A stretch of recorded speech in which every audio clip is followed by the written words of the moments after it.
Hey guys, welcome back. In this video, I'm gonna show you how to stop sharing stories from Instagram to Facebook. Let's get started.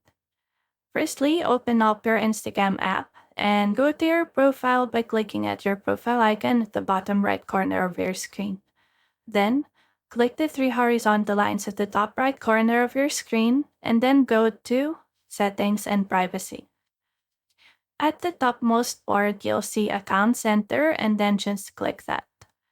And on this page, you'll see an option that says Sharing Across Profiles and then click that as well. And here you will see all the accounts that are connected to your Meta Account Center.